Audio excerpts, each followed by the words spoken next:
Hans Christian Andersen, Conte d'Andersen. Le vilain petit canard. Que la campagne était belle. On était au milieu de l'été. Les blés agitaient des épis d'un jaune magnifique, l'avoine était verte, et dans les prairies le foin s'élevait en monceaux odorants. La cigogne se promenait sur ses longues jambes rouges en bavardant de l'égyptien, langue qu'elle avait apprise de madame sa mère. Autour des champs et des prairies s'étendaient de grandes forêts coupées de lacs profonds. Oui, vraiment, la campagne était bien belle. Les rayons du soleil éclairaient de tout leur éclat un vieux domaine entouré de larges fossés, et de grandes feuilles de bardane descendaient du tour jusque dans l'eau. Elles étaient si hautes que les petits enfants pouvaient se cacher dessous, et qu'au milieu d'elles on pouvait trouver une solitude aussi sauvage qu'au centre de la forêt. Dans une de ces retraites, une cane avait établi son nid et couvait ses œufs. Il lui tardait bien de voir ses petits éclore. Elle ne recevait guère de visites, car les autres aimaient mieux nager dans les fossés que de venir jusque sous les bardanes pour barboter avec elle. Enfin les œufs commencèrent à crever les uns après les autres. On entendait « pi, pip ». C'étaient les canards qui vivaient et tendaient leur cou au dehors. « Rap, rap » dirent-ils ensuite en faisant tout le bruit qu'ils pouvaient. Ils regardaient de tous côtés sous les feuilles vertes, et la mère les laissa faire, car le vert réjouit les yeux. « Que le monde est grand !» dirent les petits nouveau-nés à l'endroit même où ils se trouvèrent au sortir de leur œuf. « Vous croyez donc que le monde finit là ?» dit la mère. « Oh non, il s'étend bien plus loin, de l'autre côté du jardin, jusque dans les champs du curé, mais je n'y suis jamais allée. »« Êtes-vous tous là ?» continua-t-elle en se levant. « Non, le plus gros œuf n'a pas bougé. »« Dieu, que cela dure longtemps, j'en ai assez. » Et elle se mit à couver, mais d'un air contrarié. « Eh bien, comment cela va-t-il » dit une vieille cane qui était venue lui rendre visite. « Il n'y a plus que celui-là que j'ai toutes les peines du monde à faire crever. Regardez un peu les autres. Ne trouvez-vous pas que ce sont les plus gentils petits canards qu'on ait jamais vus? Ils ressemblent tous d'une manière étonnante à leur père, mais le coquin ne vient pas même me voir. »« Montrez-moi un peu cet œuf qui ne veut pas crever, » dit la vieille. « Ah, vous pouvez me croire, c'est un œuf de dinde. Moi aussi j'ai été trompée une fois comme vous, et j'ai eu toute la peine possible avec le petit, car tous ces êtres-là ont affreusement peur de l'eau. Je ne pouvais parvenir à l'y faire entrer. J'avais beau le happer et barboter devant lui, rien n'y faisait. Que je le regarde encore. Oui, c'est bien certainement un œuf de dinde. Laissez-le là, et apprenez plutôt aux autres enfants à nager. Non, puisque j'ai déjà perdu tant de temps, je puis bien rester à couver un jour ou deux de plus, répondit la cane. Comme vous voudrez, répliqua la vieille, et elle s'en alla. Enfin le gros œuf creva. Puis, pip, fit le petit, et il sortit. Comme il était grand et vilain. La cane le regarda et dit « Quel énorme caneton! Il ne ressemble à aucun de nous. Serait-ce vraiment un dindon? Ce sera facile à voir. Il faut qu'il aille à l'eau quand je devrais l'y traîner. » Le lendemain, il faisait un temps magnifique. Le soleil rayonnait sur toutes les vertes bardanes. La mère des canards se rendit avec toute sa famille au fossé. Platch! Et elle sauta dans l'eau. Rap, rap! dit-elle ensuite, et chacun des petits plongea l'un après l'autre, et l'eau se referma sur les têtes. Mais bientôt ils reparurent et nagèrent avec rapidité. Les jambes allaient toutes seules, et tous se réjouissaient dans l'eau, même le vilain grand caneton gris. « Ce n'est pas un dindon, » dit-elle, « comme il se sert habilement de ses jambes, et comme il se tient droit. C'est mon enfant aussi. Il n'est pas si laid, lorsqu'on le regarde de près. Rap, rap, venez maintenant avec moi. Je vais vous faire votre entrée dans le monde et vous présenter dans la cour des canards. Seulement ne vous éloignez pas de moi pour qu'on ne marche pas sur vous, et prenez bien garde aux chats. » Ils entrèrent tous dans la cour des canards. Quel bruit on y faisait! 2 familles s'y disputaient une tête d'anguille, et à la fin ce fut le chat qui l'emporta. « Vous voyez comme les choses se passent dans le monde, » dit la cane en aiguisant son bec, car elle aussi aurait bien voulu avoir la tête d'anguille. « Maintenant, remuez les jambes, » continua-t-elle. « Tenez-vous bien ensemble et saluez le vieux canard là-bas. C'est le plus distingué de tous ceux qui se trouvent ici. Il est de race espagnole, c'est pour cela qu'il est si gros. Et remarquez bien ce ruban rouge autour de sa jambe. C'est quelque chose de magnifique et la plus grande distinction qu'on puisse accorder à un canard. Cela signifie qu'on ne veut pas le perdre et qu'il doit être remarqué par les animaux comme par les hommes. Allons, tenez-vous bien. Non, ne mettez pas les pieds en dedans. Un caneton bien élevé écarte les pieds avec soin. Regardez comme je les mets en dehors. Inclinez-vous et dites « rap ». Ils obéirent, et les autres canards qui les entouraient les regardaient et disaient tout haut « Voyez un peu, en voilà encore d'autres, comme si nous n'étions pas déjà assez. Fi, fi donc, qu'est-ce que ce canet-là? Nous n'en voulons pas. » Et aussitôt un grand canard vola de son côté, se jeta sur lui et le mordit au cou. « Laissez-le donc, dit la mère. Il ne fait de mal à personne. D'accord, mais il est si grand et si drôle, dit l'agresseur, qu'il a besoin d'être battu. Vous avez là de beaux enfants, la mère, dit le vieux canard au ruban rouge. Ils sont tous gentils, excepté celui-là. Il n'est pas bienvenu. Je voudrais que vous puissiez le refaire. C'est impossible, dit la mère Cane.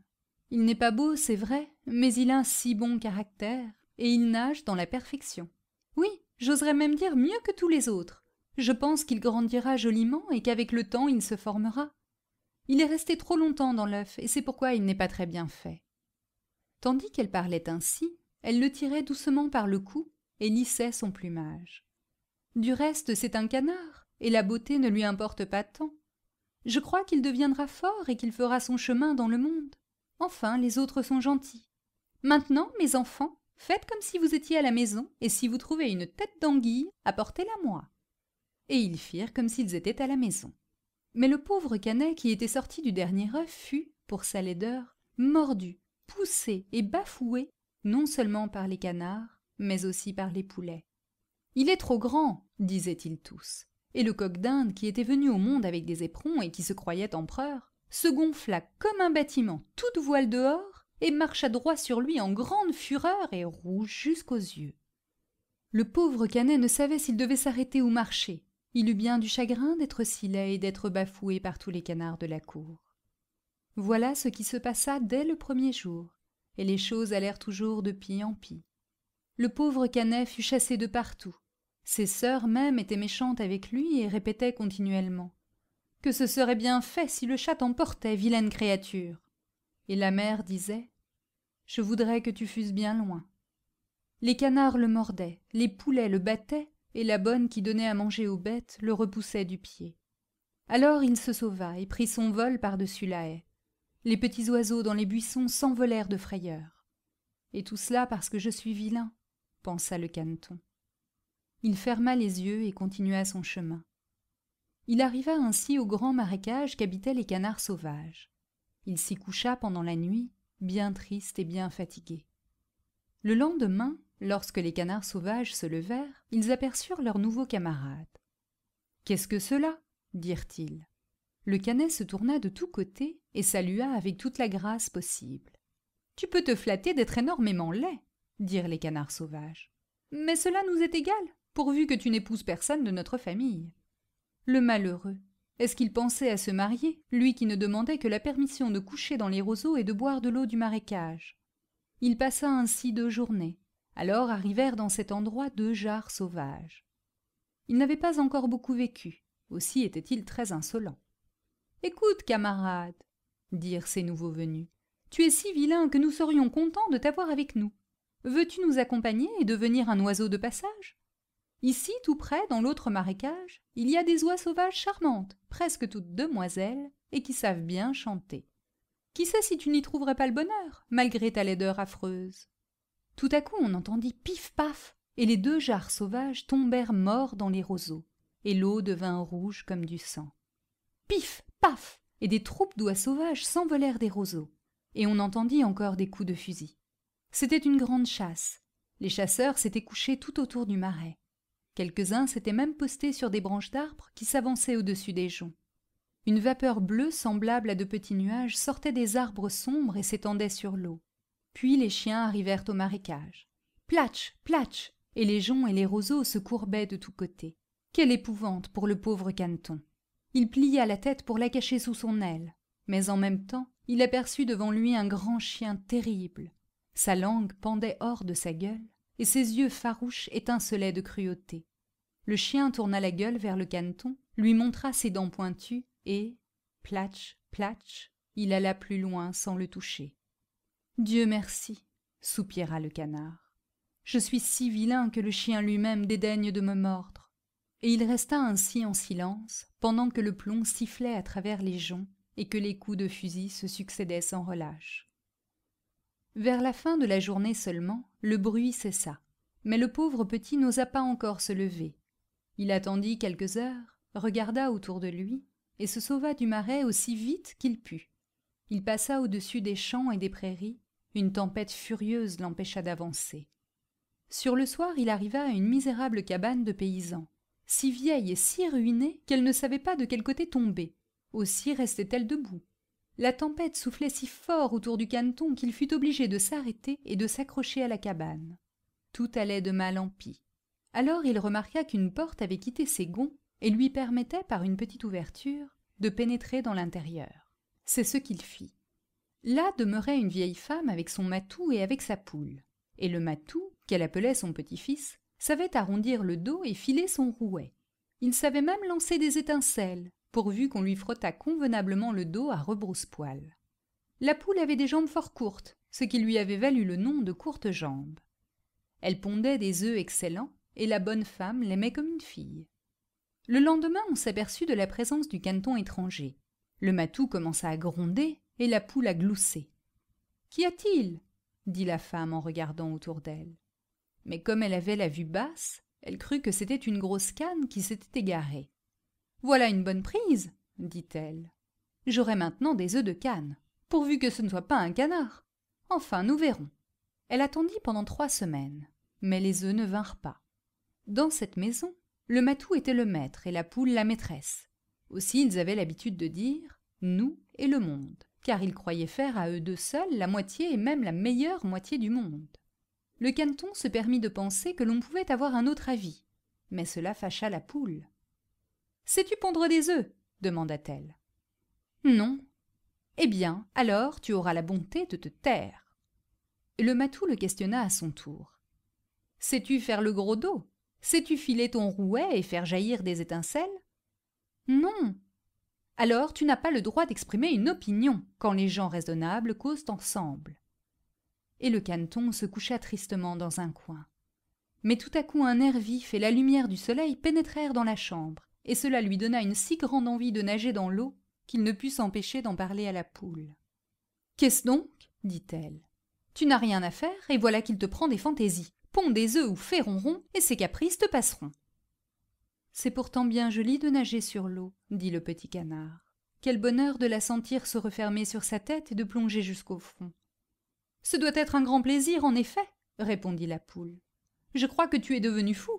Demande un peu à Minet, qui est l'être le plus raisonnable que je connaisse, s'il aime à nager ou à plonger dans l'eau. Demande même à notre vieille maîtresse. Personne dans le monde n'est plus expérimenté. Crois-tu qu'elle ait envie de nager et de sentir l'eau se refermer sur sa tête ? Vous ne me comprenez pas. Nous ne te comprenons pas, mais qui te comprendrait donc ? Te croirais-tu plus instruit que Minet est notre maîtresse ? Je ne veux pas parler de moi.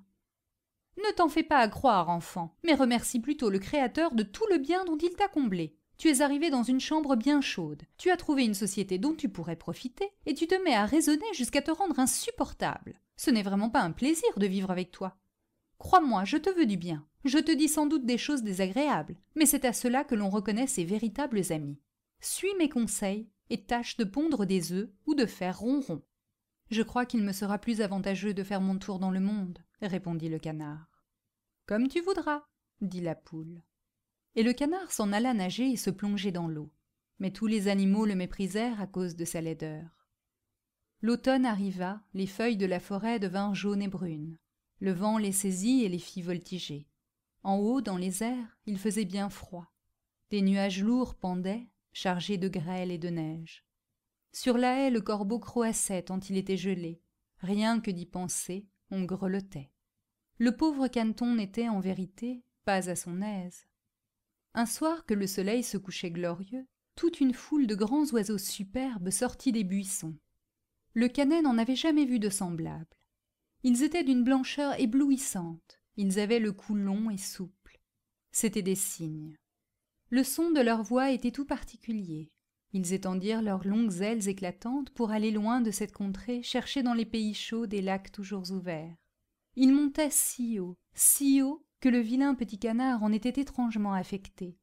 Il tourna dans l'eau comme une roue, il dressa le cou et le tendit en l'air vers les cygnes voyageurs, et poussa un cri si perçant et si singulier qu'il se fit peur à lui-même. Il lui était impossible d'oublier ces oiseaux magnifiques et heureux. Aussitôt qu'il cessa de les apercevoir, il plongea jusqu'au fond, et lorsqu'il remonta à la surface, il était comme hors de lui. Il ne savait comment s'appelaient ces oiseaux, ni où ils allaient. Mais cependant il les aimait comme il n'avait encore aimé personne.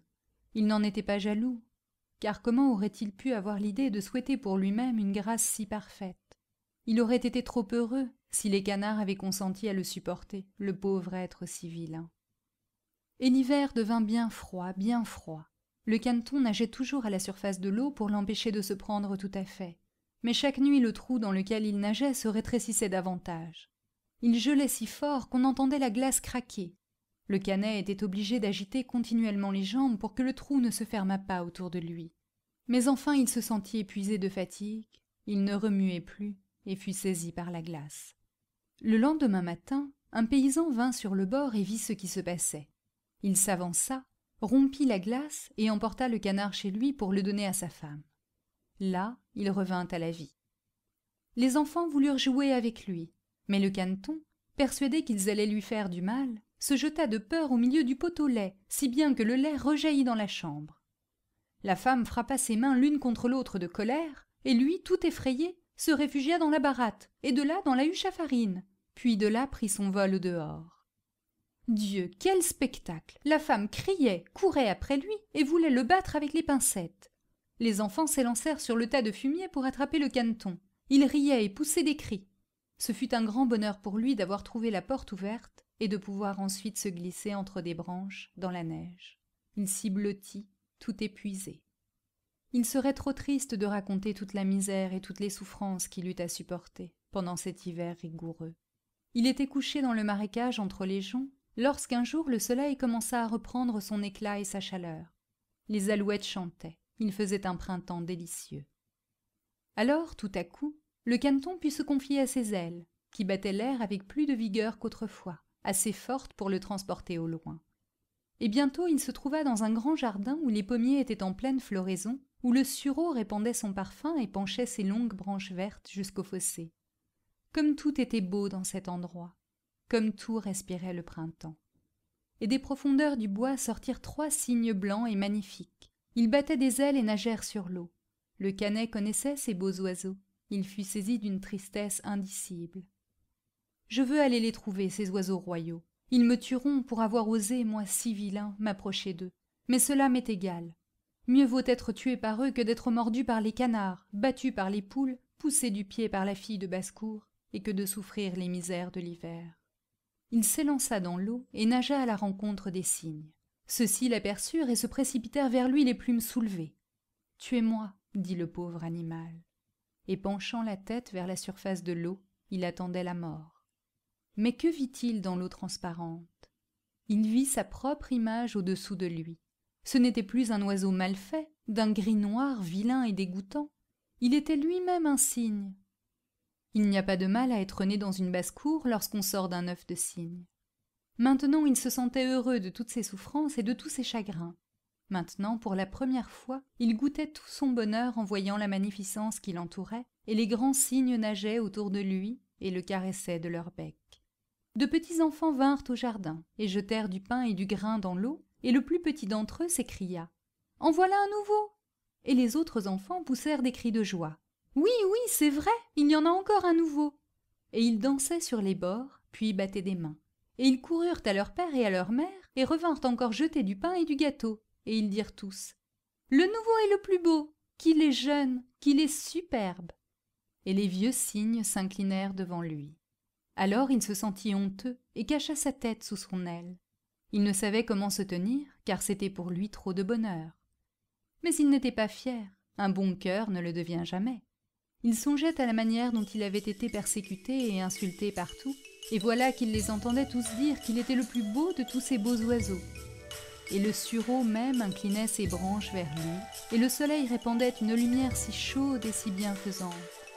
Alors ses plumes se gonflèrent, son cou élancé se dressa, et il s'écria de tout son cœur : « Comment aurais-je pu rêver tant de bonheur pendant que je n'étais qu'un vilain petit canard ?»